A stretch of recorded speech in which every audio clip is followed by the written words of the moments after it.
Hey guys, welcome to another one of these crypto scene investigation videos. If this is your first time here at the channel, please do consider subscribing, liking and commenting. That'd be really awesome. And turn those notifications on. So anyway, let's get into this. Loopring. Let's talk about it. So this has been one which has been kind of popping up here and there. And I find myself thinking about it and whether or not I actually want to look at investing into it. So what is Loopring? So Loopring is an Ethereum-based cryptocurrency, or LRC, and it's an open protocol designed for the building of decentralized crypto exchanges. So if you don't know what that is, it's a DEX, D-E-X.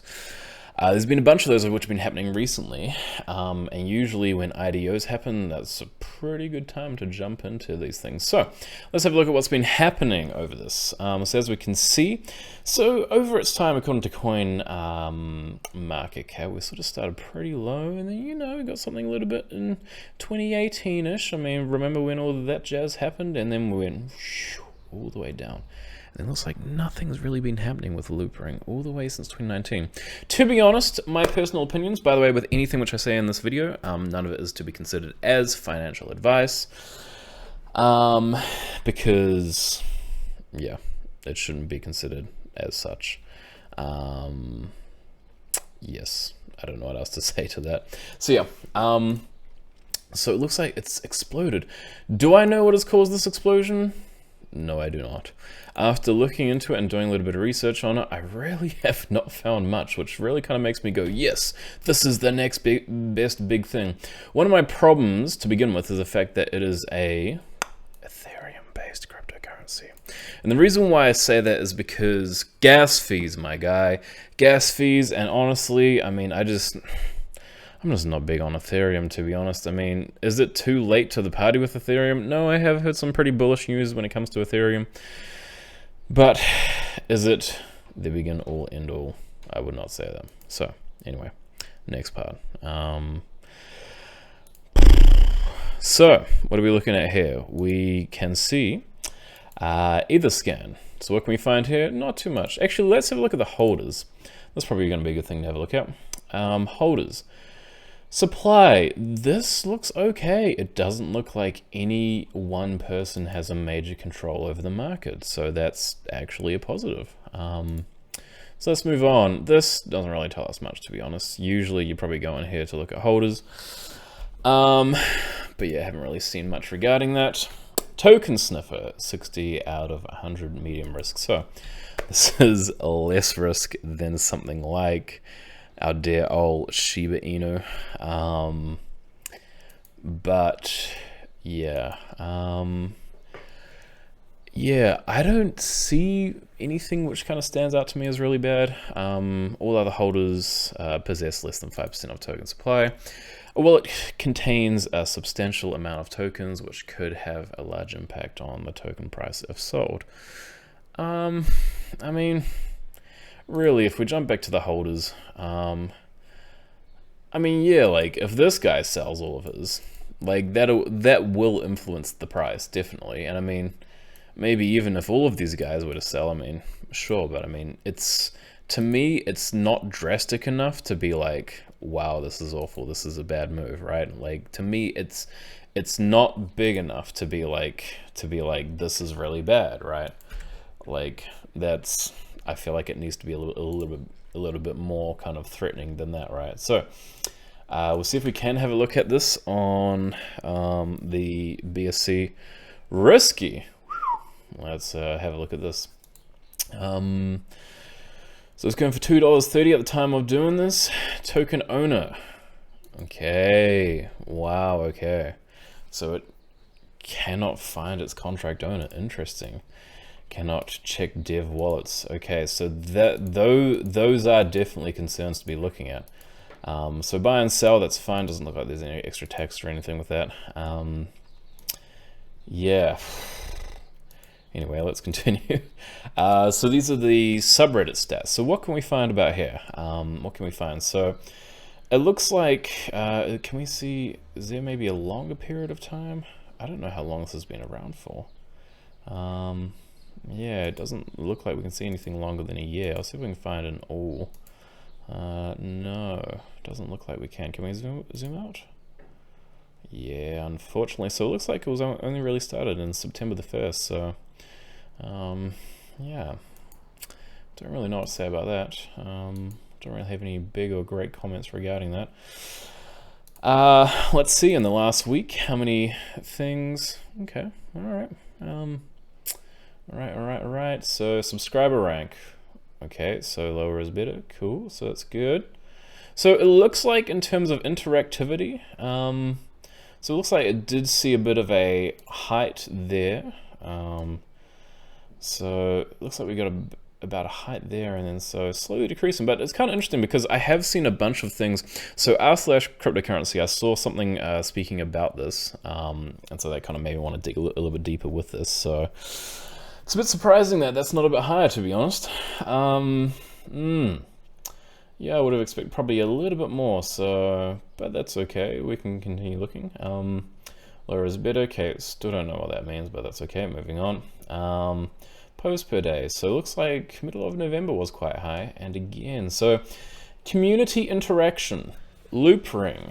Let's see, what can we find here? So this is the Twitter stats. This will tell us the recent Twitter stats, so we have followers. So last 30 days. So how many followers? So these guys have. Let's see if I can find how many followers they have in general. Daily averages. So they're currently 160,000. Okay, so yeah, sorry, 160,000. So it's pretty good. In the last 30 days though, 47,000. It's quite small. It's quite small. It seems like it may have. So if we go back to the overview, it seems like, because it would have been probably going quite big during this particular time, that's probably when a bunch of these guys might have originally sort of subscribed or followed or what have you. And then maybe some of them were probably bullish-ish around there, and then so it was getting probably a little bit of talk. So yeah, so if we actually have a look at when most of these followers came about, we'll see if we can have a look at the detailed statistics. I don't really care about the whole B- thing, it's kind of trash, to be honest. But anyway, sorry. Tweets -2, what the heck? Yeah, so it looks like, yeah, I don't know, man. It seems as though this could just be maybe like a, like for the time being. It doesn't, like, I mean, even the Google searches are just super down, eh? Like, it was super top near there, but as we can see that that had its like all-time high there, right? So I mean, that's sort of where that kind of part comes from. So I tried having a look on their website. Now here are some suspicious things which I personally do not like. So first thing is that they do not show who they are. When you are looking at investing into crypto projects, look and see if you can find out who the founders are. Are they public? We have nothing about these guys. We don't know the names. That's suspicious to me. That is personally suspicious. It doesn't mean it's bad. It doesn't necessarily mean that it's bad, but it can be more suspicious. So projects which may be already big, such as like Shiba Inu and Bitcoin, they have already kind of got their, I guess, they've already got their, they've already dug their claws in enough that it doesn't seem like there's too much risk of, like, let's say a rug pull or, you know, unexpected things to happen, right? But when we look at this is suspicious. I don't like that personally. Yeah, so Discord, so they got almost about 20,000 members on there, so that's pretty alright, I guess. And what else are we looking at? So do we have, so we don't know who made this. That's concerning, because we don't know what sort of experience or history that they have. Like, we don't know anything about that sort of jazz. We can maybe learn a little bit, but this could just, I mean, without sounding like a butthole, this could just be very well designed. What is it called? It literally could just be a very well designed. Well, that looks pretty impressive, to be honest. So yeah, this, judged by the looks of this, dude, it definitely doesn't look like something which is just going to be here for the short term. Yeah. So a lot of people I've seen are quite bullish on this. Yeah, I don't know how I feel about not knowing who the person is, to be honest. Yeah. So supply is good. Looks like they probably own less than probably 30 to 40%, so that's good. We can't see any sort of special partnerships or anything. I can't find anything regarding like any sort of partnerships or any of these guys working together with anybody else. So not exactly a big fan of that. News, do we have anything cool? Nah, there's nothing which really stands out there. So yeah, honestly guys, I am not looking to invest in this, to be honest. I mean, I was thinking about it, was considering it, but it just, like, let's actually go a little bit less. Let's go for the last 3 months. Like you'll probably see this go up because we're still in this bull run, but in reality, like, I don't know where this one could go, guys. I don't know where this one could go. On my personal scale, I'm probably gonna rate it about 5 out of 10, maybe. Yeah. So yeah, if you want to know what that's like compared to my rating for Shiba Inu, I think was a 3 out of 10. I think I forgot to mention it in the video. But anyway, guys, so yeah, if you like what you've seen, please do consider subscribing to my Patreon. I will be linking that in the description below. And yeah, and also looking at subscribing to my YouTube channel. So hope that you enjoyed this, and I hope that it was educational. All right, fairly well.